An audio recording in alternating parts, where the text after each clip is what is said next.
Jio BlackRock mutual ফান্ডসে আপনারা হয়তো অনেকেই এসআইপি চালু করেছেন। প্রশ্ন হচ্ছে, জিও ব্ল্যাকরক মিউচুয়াল ফান্ডস বা অন্য মিউচুয়াল ফান্ডস কি নিজেরা বিভিন্ন স্টকে এসআইপির মতো করে চালু করে? উত্তরটা কিন্তু হ্যাঁ।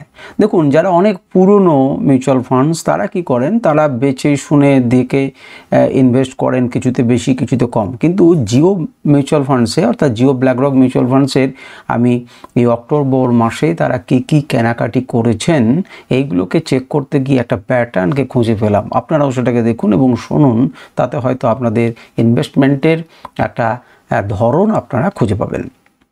তো তারা কি করছে, বেশিরভাগ ক্ষেত্রেই তারা তো সবই শুরু করেছে, সুতরাং তারা প্রত্যেকটাতেই বেশিরভাগ স্টকগুলোতেই কিন্তু ইনক্রিজড অ্যালোকেশন করেছেন, অর্থাৎ তাদের পরিমাণকে বাড়িয়েছেন, কিন্তু সেখানে একটা প্যাটার্নকে মেনটেন করে।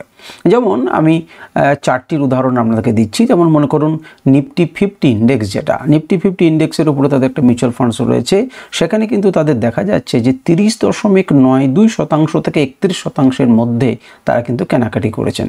অর্থাৎ মনে করুন 15টা বা 20টা বা 25টা স্টকে তাদের অলরেডি হোল্ডিং ছিল, তারা হোল্ডিং এখন বাড়িয়েছেন। তো কত পার্সেন্ট বাড়িয়েছেন? না 30% আগের থেকে এখন, অর্থাৎ হ্যাপাজার্ডলি যা খুশি তারা কিন্তু কেনেননি। দ্বিতীয় নম্বর, যদি নেক্সট 50 ইন্ডেক্সের কথা ধরেন, যেখান থেকে তারা স্টককে চুজ করেছে, সবগুলোতে তারা ইনক্রিজ অ্যালোকেশন করেননি। এখানে কত পার্সেন্ট করছেন? না 30.24। হয়তো যতগুলোকেই আমি দেখছি পরিমাণ কিন্তু একই, অর্থাৎ তারা একটা নির্দিষ্ট পার্সেন্টেজ ইনক্রিজ করছেন অ্যালোকেশন করার সময়। ফ্রেশ বাইংও তারা 2-4টে করেছে, এমন নয় যে তারা করেনি।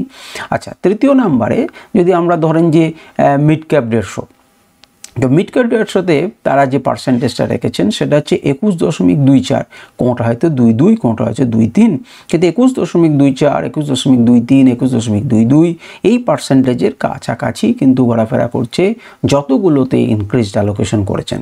আর স্মল ক্যাপ 250 ক্ষেত্রে তাদেরকে আমি যেটা দেখলাম সেটা হচ্ছে 26.96 থেকে ওই 27%-এর মতো স্মল ক্যাপ 250 ইন্ডেক্সের আন্ডারে যে সমস্ত স্টকে তারা কিনেছেন, বৃদ্ধি করেছেন, অ্যালোকেশন ইনক্রিজ করেছেন, তাতে কিন্তু এই পার্সেন্টেজটা তারা বজায় রেখেছেন। এটা একটা মজাদার জিনিস এবং তারা একটা নির্দিষ্ট ঘটনা মেনটেন করে তাদের পোর্টফোলিওকে বাড়িয়ে চলেছেন।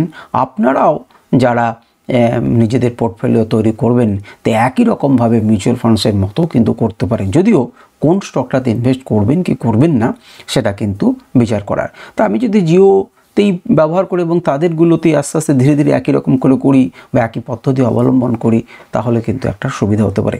আপনারা ভাবনা চিন্তা করুন এবং কমেন্টে জানান যে কী প্যাটার্ন খুঁজে পেলেন।